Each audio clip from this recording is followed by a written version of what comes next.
Hi, I'm Darcel. I own Dow Coaching and Consulting, where I help law firm owners run their law firms as businesses. And today we're going to talk about really the key characteristics of a successful law firm. I really kind of have like three areas that I help my law firm owners focus on in regards to how they run their law firm and how to do so better as the business that it actually is. And so the first one is really running your law firm as a business and having a vision for your law firm and spending your time working on the biz as opposed to working in the biz, right? And there's a difference, right? For a lot of my lawyers who come to me, the law firm owners, they are just in the trenches, so busy just trying to get the day-to-day things done in their firm, and they're so busy and occupied with working in the law firm and getting the legal work done that they're not able to take a step back and look at their law firm as the business that it is and work on the business, of planning for the business and the growth of the business and the systems of the business, the processes and how they run the business, because they're too busy in the day-to-day of it. And so in working together, we take that step back and look at that law firm as a business, which is really a different perspective as a business owner than just as a lawyer.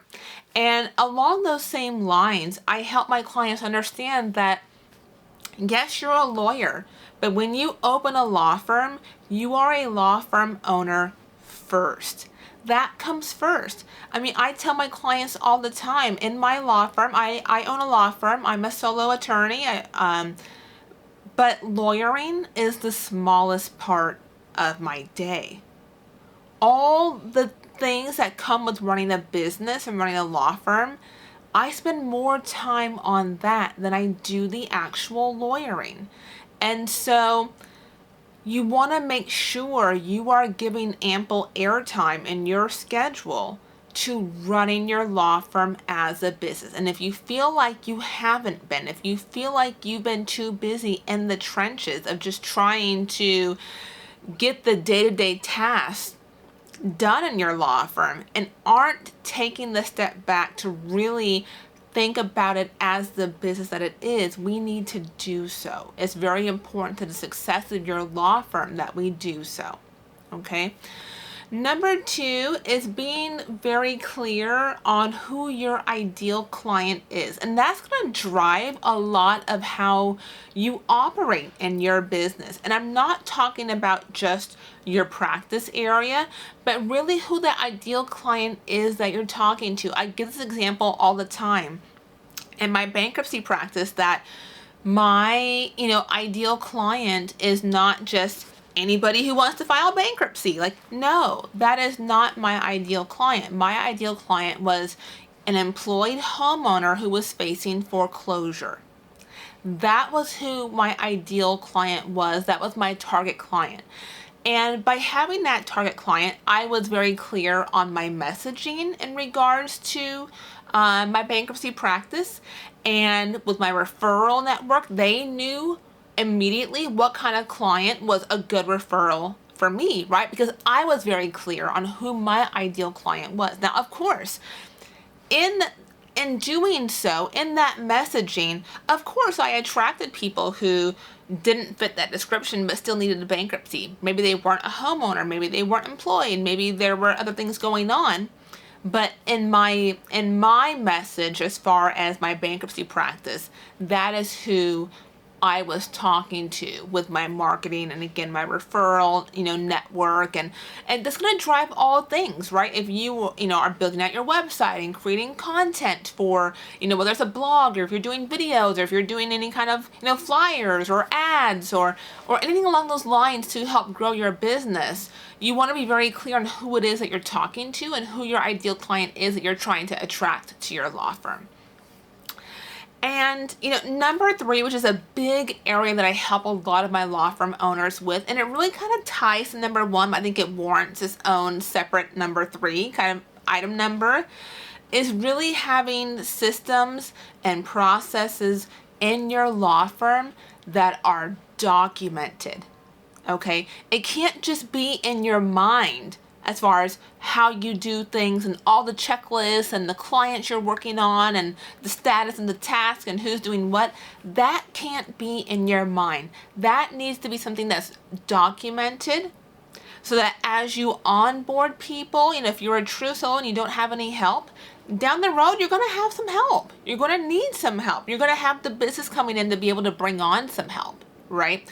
If you already are a small law firm and you have maybe a couple of employees, maybe you have a paralegal and an assistant maybe or something along those lines, like if one of them leaves and you had to hire somebody else, you need to have these systems in place that you can bring somebody else in to kind of pick up and continue running with the ball, right? And so for me and my firm, I have a kind of a firm manual as far as how we do things with Word documents of everything down to how I want my phones answered, how I want files scanned in, how I want the Dropbox organized. I mean, the kind of the timeline and process of, different types of cases that I do. Like I have all this as, documents that are really my firm's manual, my go-to, that when I bring somebody on, I hire them on day one, their first task is to go through the firm's manual. And along those same lines, sometimes there's some things that you do that would be helpful to have that documented, maybe through audio or video. And so I use Loom for that. It's Loom, loom.com, where I can create little mini tutorials and videos about how I do things. It's great for like case filings or document prep, right? Where if you're already doing these activities yourself, or if your paralegal is or assistant is, you can have them record what they're doing. So it records their screen and also the audio. Maybe I'll do a video on my Loom, like how I use it, and kind of give you an example. So, but like for a case filing, like how to file a certain type of motion in bankruptcy court, I can record my screen and me doing it, and I can kind of talk over what I'm doing and what Dropbox item, or not Dropbox, but like checkbox item, and what to click and how to file it and record it. And if anybody ever needs to file that type of motion, it's already there on how to do so in our Loom library. So my Loom library has just a plethora of videos of how to do different things in the firm, how to file different things, how to create certain documents, how to, tailor things and edit things. It's just a really great resource for video recordings. I also use Asana for tracking tasks and task management, so we know like who's doing what, who's in charge of what, where things are, when they're due, and it kind of helps to eliminate a lot of emails that you otherwise have. That is all in Asana. Now, whatever you use for CRM, like for your soft client management tool, My Case is a popular one. That's what I use, but Clio's a big one. Practice Panther, you got Smokeball. Like, there's so many different options, but whatever you use, a lot of those software platforms have that task management tool in them. I just use Asana because I've used Asana for so long, since long before I had My Case, that I'm so used to using it. So I've continued to use it. And I really took a visual, digital Kanban board. And so I just really like that for task management. And make sure that you're integrating technology. Sometimes my law firm owners have a hard time with that. And I would not consider myself a very techie person, even though I do integrate technology into my practice and how I manage my client files and cases and statuses and just my behind the scenes and my firm as far as how we do things. I do integrate and leverage technology in a way that works for me and works for my team and allows me to better serve my clients. And those are kind of three areas, kind of biggie areas where I help my law firm owners with. And I think it's important to remember that even though we're solos, you don't have to do this alone. You don't have to endure law firm ownership on your own. You don't have to reinvent the wheel, right? And so get some help if you need some help. A lot of us did not learn how to run a business in law school.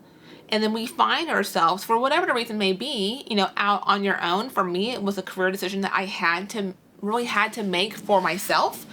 And so in doing so, I didn't know anything about business. I didn't know anything about how to open a business. I tell the story before, like I opened my business, just trying to figure out on my own how to do so.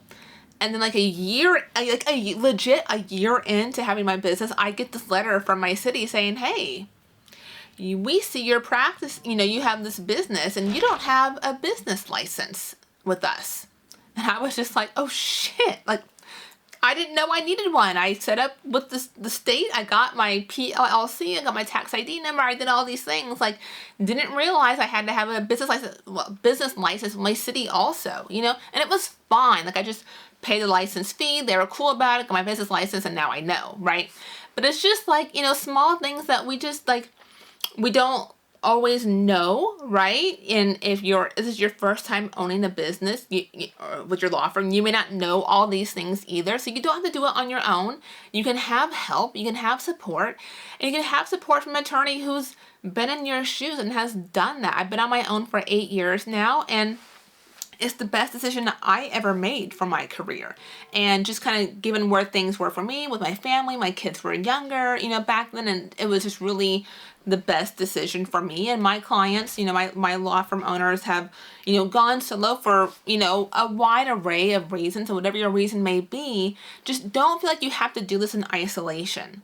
That's kind of maybe the hardest part about being a solo, is that you feel like you're on your own, especially now post-COVID, everything's remote, right? And we're working from home, if you don't have a physical brick and mortar office and you're just trying to figure things out on your own. And then just like, you lose some of that human connection and that community with other lawyers. And so I think that's kind of the biggest part of what I really enjoy about working with law firm owners and being a consultant for law firms, is really being there for them to help them kind of figure this out as they navigate law firm ownership and navigate that journey. Being able to support them and to help fast track them to success and to help them avoid some of the mistakes that I've made and that I've learned from other attorneys over the years. Like whatever I can do to provide that to help you get to where you want to be as a law firm owner, like I'm all in. So if you need help with opening your law firm or running your law firm, and maybe even if you're doing great with the revenue and you've got clients, but like it's kind of chaos behind the scenes and you don't really have the systems in place that that you need, like reach out. I'd be happy to help you. All that info is below on how to reach me. And I'll see you in the next one. All right, have a good one.